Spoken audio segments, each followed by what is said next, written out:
America is exhausted. And I don't just mean that I need a nap after a long day kind of tired. We're talking deeply emotionally wiped out. You know the drill, right? Millions of us wake up every single morning already feeling totally drained. So you chug more coffee, you scroll through motivational TikToks, you listen to productivity gurus, maybe answer a few emails at midnight, and somehow you kind of convince yourself that this bone-deep exhaustion is just what success feels like.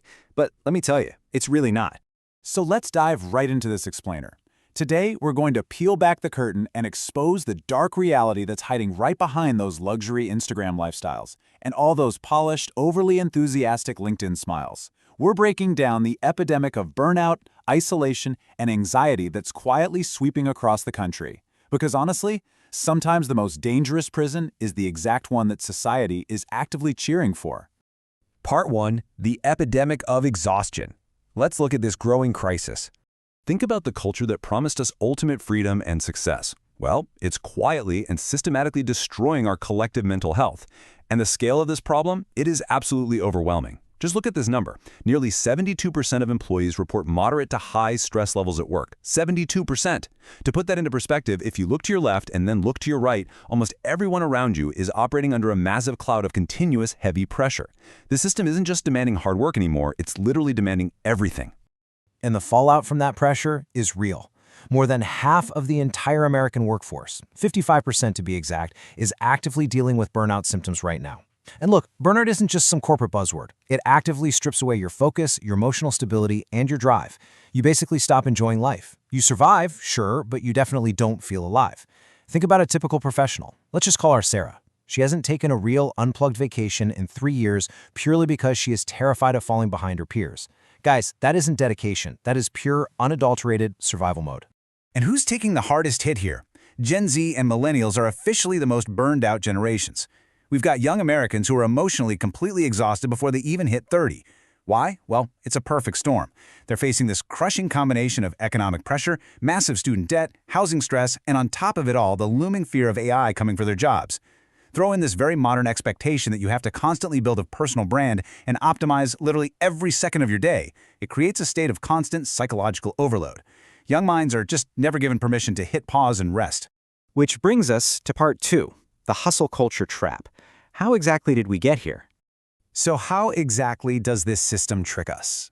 Well, hustle culture fundamentally teaches you that your actual worth as a human being is completely tied to your productivity. It pushes you to work 80-hour weeks, to sacrifice time with your family, to ignore your mental health, and to turn every single hobby, even something totally relaxing like knitting, into a monetized side hustle. The unspoken message is literally everywhere. If you're not suffering, or if you're not running on empty, you simply aren't working hard enough. It's treating human beings exactly like machines. And of course, social media sells us a massive lie. You see influencers everywhere glorifying this grind 24/7 mentality, turning overwork into a form of entertainment, work while they sleep, right? But the hidden reality that nobody posts about, it's the panic attacks, the crushing loneliness, the emotional breakdowns, failed relationships, and intense therapy sessions. Society is super quick to celebrate the achievement, but it completely sweeps the emotional suffering it took to get there right under the rug. Moving into part 3, the hidden cost of success. Let's look at the physical and social damage. We are living in an always-on lifestyle, constantly fueled by modern triggers. I'm talking late-night emails, endless Zoom meetings, and Slack notifications that literally never stop. It's like we've collectively agreed to treat an 11 p.m. ping from a coworker like it's a life-or-death emergency. Back in the day, work ended when you walked out the door. Now, it follows you right into your living room. This creates what experts call continuous cognitive stress. Your brain never gets to fully power down. Even laying in bed, you're stressing about tomorrow's deadlines. Employees basically never feel psychologically safe enough to just disconnect. And all of that chronic stress, it literally changes your brain chemistry and stores emotional stress right in your physical body. On the mental side, we're talking severe anxiety, sleep disorders, and the scary feeling of lost identity. People literally saying they just don't feel like themselves anymore. And physically, this shows up as high blood pressure, hormonal imbalances, and a totally wrecked immune system. So no, burnout is absolutely not just mental. It's a full-body shutdown. But honestly, the cruelest irony of all of this is right here. We are incredibly digitally connected, yet completely emotionally disconnected. People are working around the clock, sitting alone in their apartments staring at glowing screens, and relentlessly comparing their messy, behind-the-scenes struggles to someone else's perfectly curated highlight reel. We are more plugged into the internet than at any point in history, yet we feel deeply, profoundly alone. Every single scroll just feeds that comparison anxiety, constantly making you feel like you're falling behind. Let's jump to part 4, ambition versus obsession. It's time to draw a line. Now, the absolutely crucial point here is understanding the difference between a healthy drive and a toxic obsession. Look, ambition, having a purpose, maintaining discipline, those are really good, healthy things. Hard work is a necessity. But obsession, that's where it gets dangerous. Healthy ambition says, hey, I want to grow. I want to build a truly meaningful life. But toxic hustle culture, it's constantly whispering in your ear, you are never enough. Real success should actually improve your life, not emotionally bankrupt you just to prove your value to a bunch of strangers on the internet. Because if you follow that toxic hustle all the way to its natural conclusion, you end up facing what's called the high achiever's regret. A lot of highly successful people eventually hit a brick wall and have this terrifying realization. They ignored their kids, they lost touch with their closest friends, they destroyed their physical health, and they essentially missed out on life itself, all because they were endlessly chasing more.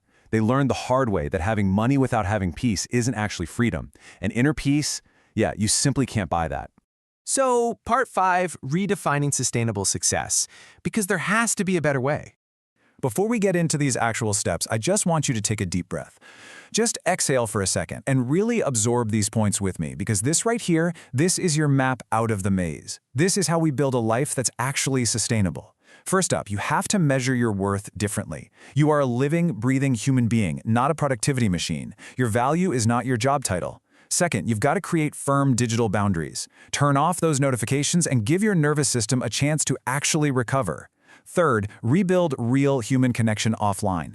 Isolation ramps up anxiety, but genuine connection actually heals the mind. Fourth, prioritize your rest and your movement. Getting good sleep naturally regulates your hormones, and moving your body literally releases that stored emotional stress. And finally, number 5, you must redefine the concept of enough. Let's just hang on that word for a second. Enough. I'm telling you, it is one of the most incredibly powerful concepts you can ever embrace. It's that beautiful point where you finally decide, I've done enough work for today, I've dealt with enough pressure, I'm done proving myself to others, and I am finished chasing an impossible standard. You do not need to constantly suffer just to prove your ambition or to prove you deserve your success. Inner peace begins the exact moment that endless comparison ends. I really want to leave you with this incredibly powerful thought to chew on. Success means nothing if your soul is collapsing in silence. Think about it. The world spent a lot of time teaching you exactly how to hustle, but it didn't teach you how to survive emotionally. And you don't have to live in a state of permanent survival. So I want you to ask yourself today, is your ultimate goal to just become endlessly productive, or is it to finally become fully alive?